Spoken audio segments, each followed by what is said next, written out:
Hello friends, Koolio here, and welcome back to the channel. So, Goddess of Genesis S has officially launched. This is a game I've been pretty excited for. I've done a lot of videos on this game. I covered it when it came out on its Chinese version.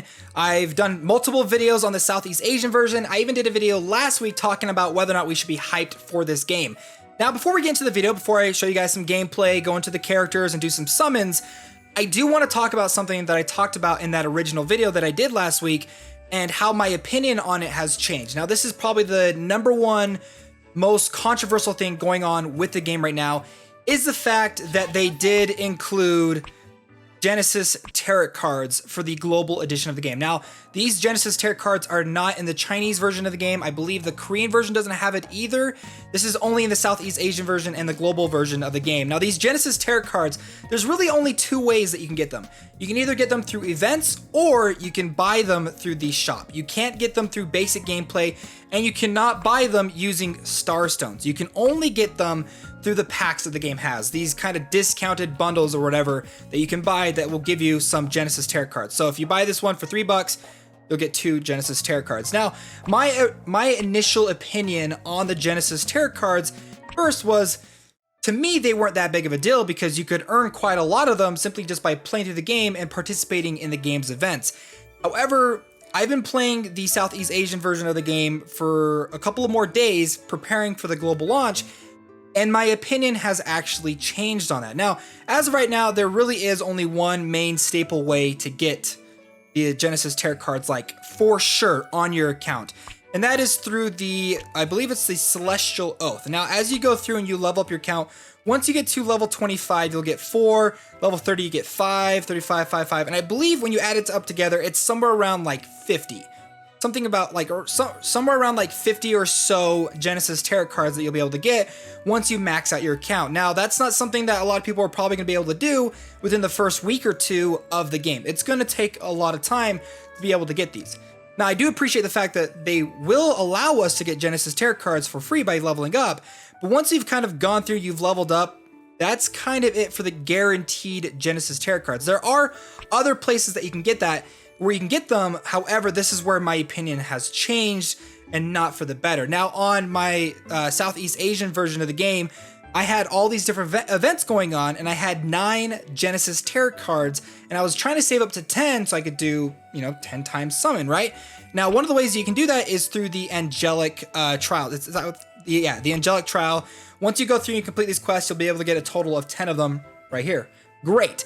However, it only lasts for a certain amount of days. Remaining days, 9 more days. Once the 9 days are up, this event is gone and you can no longer get the Genesis tarot cards. Now, what ended up happening on my Southeast Asian version of the game is I ran out of events to get the cards. I couldn't get them anymore. The only way I could do it was by leveling up my account, and I was like level 25, 26. So I'd have to grind all the way up to level 30. Granted, it's not going to take a lot of time. Maybe if I spent all day doing it, I could do it. But it really bugged me that I couldn't just get one more Genesis tarot card without spending money or grinding on my account to level it up. It was kind of frustrating. So yeah, my opinion on it, it's become more negative because, again, it sucks, because I wouldn't mind so much if the Genesis tarot cards were for a specific banner that maybe had some improve odds or something on it. Fine, whatever, okay? But when you're doing it for specific raid up banners, special event banners, or whatever, you are limiting people that are jumping into the game for the first time or jumping back into the game to be able to participate on these banners. It sucks. I'm not going to be able to summon on any of these raid up banners today because I have no Genesis tarot cards. Unless I grind the rest of my day out to be able to get like at least 10 of these cards, I'm not going to be able to do that. It sucks. But anyway, let's go ahead and actually jump into some of the gameplay. This is something I didn't do in my last video, and some people were like, Koolio, no gameplay. Sorry, I forget that some of you guys are new, or some of you guys may forget that I made a gameplay video of the game.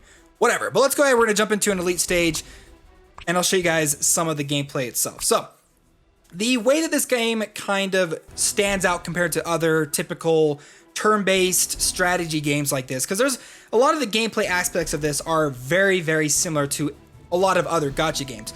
But the main way that this kind of differentiates itself is through the preparation phase as well as your supporter phase. So you have a total of 5 main heroes, and then you have 3 support heroes. Now, depending on their elemental type, there are elemental bonuses that you'll be able to unlock for your team. For example, I have the Earth Element, which gives all of my allies bulk plus 15%, and the Fire Element, all allies crit plus 15%. So that's kind of one of the main ways that it kind of differentiates itself, is through the supports that you have on the side. Is as you're playing through the game, you'll have the opportunity to use these sort of extra characters on the side to jump in and help out your main team without them being, you know, vulnerable to attacks from your enemies. Granted, you're not gonna be able to use all of their abilities, but they are there. But so we've already got my team kind of all set up. We'll go ahead and jump in and show you guys some of the basic combat. So you have all of your abilities on, can we zoom out? Yeah, okay. We have all your abilities down here at the bottom. Some abilities will generate energy for you, or I believe it's like every turn or something you generate energy, but some of these abilities will actually cost you energy. So for her ultimate ability, Midsummer Night, it's gonna cost me 2. We'll go ahead and activate it. And show you guys the animations.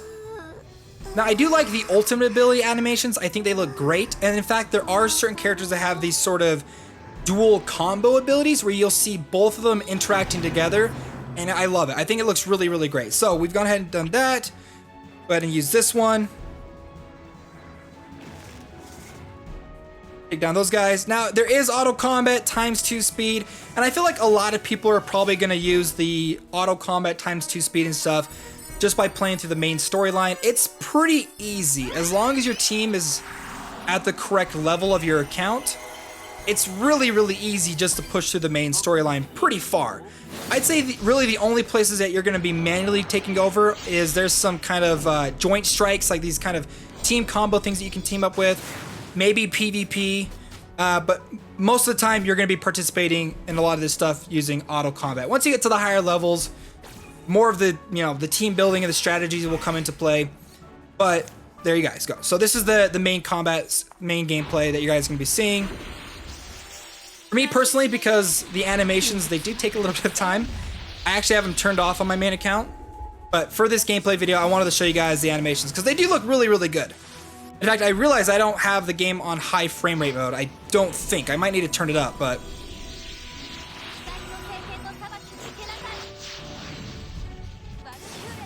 yeah, it looks really good. And then one guy left, and... is that it? Nope, we still have one more round. I think one more round left to go, as my team will take over. Now, I did talk about how there's these kind of combo skills. Now, on my account that I have right here, I don't have any of the combo characters. Unfortunately, I don't think I was lucky enough to summon some of the combo characters for this account. On my main account, though, I have like Valkyrie here, who's such a good character. She's like such a good defensive character, and I think it's like her sister I had. And their combos are ridiculously OP, so...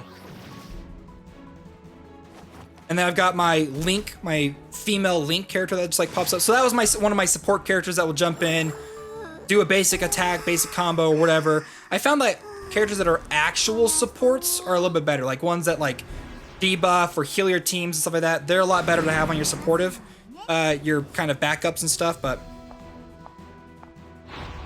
also, she is beautiful and is definitely my #1 waifu on this game right now.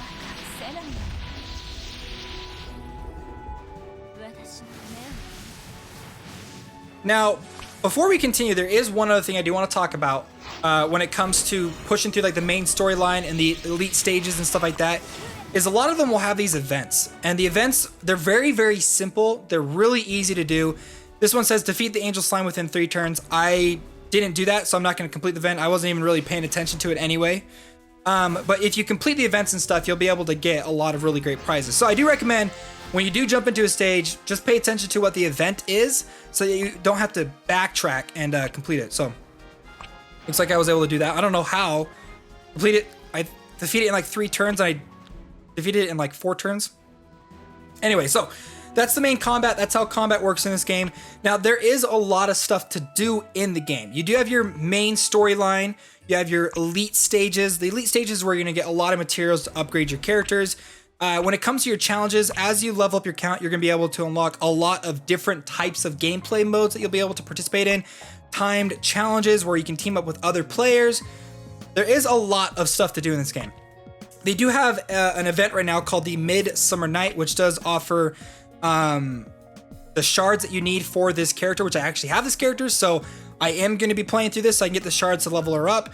Though the difficulty is at level 25. I'm not there just yet, so I'm probably going to have to level up a little bit more before I can actually go through and take this on. Plus, it gives some packed items, which is another thing that I actually really like that does make the game a little bit more free-to-play friendly, is the packed system. So, for example, I've got Valkyrie here. If I actually go and gift her, I actually don't have any gifts, but if I were to give her some gifts, I'd be able to level her up, my affinity with her, be able to unlock these special nodes that do give stat bonuses, and then be able to get shards for this character. So I don't have to necessarily go and summon to get shards for this character, because when you summon duplicates, you do get shards, cards, or whatever that you can do to upgrade them. So I do like the fact that they do give you an alternative way of doing it. It will take some time. It is a little bit grindy. It's like a daily consistent thing that you need to do to be able to unlock those. So there you guys go. I've already talked about the characters in a previous video. So what we're gonna do in this video is we're gonna do some summons. I have enough to do. You know what? Let's go to the shop real quick and buy at least 4 more of the Destiny cards. So that way we can have a total of 30 summons. Now, the character that I want to go, that for this main account that I want, is her sister, Valkyrie's sister. She's an amazing healer and will definitely round out my team. You can see her right there. I don't remember what her name is. We go and take a preview. Her name is, I think it's Isabella. I want to say it's Isabella is the name of the character. So let's go ahead and summon, and hopefully we get something good. The way you can tell, I think there's like an animation that shows right here that tells if you get an SSR, but I know for a fact when these rays come down, if one of them turns rainbow like that, oh, two SSRs. All right. Vivian and Vivian, Marco Polo, another Marco Polo, Lancelot. Lancelot's actually pretty dang good. Like, he's a pretty good defensive, or not defensive, offensive character to have. So, Shakespeare, Michelin, and yes! That's exactly what I wanted, Isabella. All right, my whole team or whatever is perfect right now. Like, I'm not gonna be re-rolling or doing anything. Okay, so we have one more. Chang'e, I believe it's Chang'e, is the character I just got right now. I don't have her on my other account. I've actually never used her, but dang, 2 SSRs? Heck yeah. All right, my account is stacked now. I'm good, but let's do it. Let's do 20 more summons. Maybe we'll get lucky and get 1 or 2 more SSRs. I'm actually surprised that we ended up getting 2 SSRs in my first pull like that. And nope, we'll just skip past that. We did get 1 new character. This is Loki. Loki works with Jester. I loved Jester, by the way. If you have Jester, Jester is an amazing offensive character, and I really wanted Loki to team up with him because, yeah, Jester is so good. So if you have him, nice. Here we go, 10 more. At least 1 more SSR would be great. That means basically I've gotten at least 1 SSR for every 10 summons. There we go. All right, so we got at least 1 more SSR. I don't want it to be a duplicate. Like, I don't mind getting duplicate shards, but I want to round my team out. So, Ohms, Angel, another Angel. I think the next, it's either, no, not this one. I think it's the next one after this might be the SSR. Okay, it's a duplicate. I'm okay. I was kind of hoping not to get a duplicate, but oh well. We got Vivian, Captain Kidd, and then our last one is an SR. And it's Venus. So there we go. Not too bad. Not too bad. I don't think I have enough to, let's see, where is she at? My SSR character's right there. Oh, I can evolve her. Yeah, let's do it. Now she's at 4 stars. And she's gonna be perfect. She is such a good healer, by the way. If you want a good healer on your team, I recommend summoning for Isabella. She's so good. If you can get Isabella and you can get Valkyrie on your team, they are a duo. Like the best duos. They're so good, you guys. All right, so there you guys go. My thoughts on Goddess of Genesis S. If you guys want to see more gameplay videos, I'll probably come out with a couple of more, maybe some guides and tips or tricks or whatever. Let me know down below your guys' thoughts on the game. If you guys enjoyed today's video, make sure to leave a like and subscribe to the channel. Well, friends, my name's Koolio, and I'll see you next time.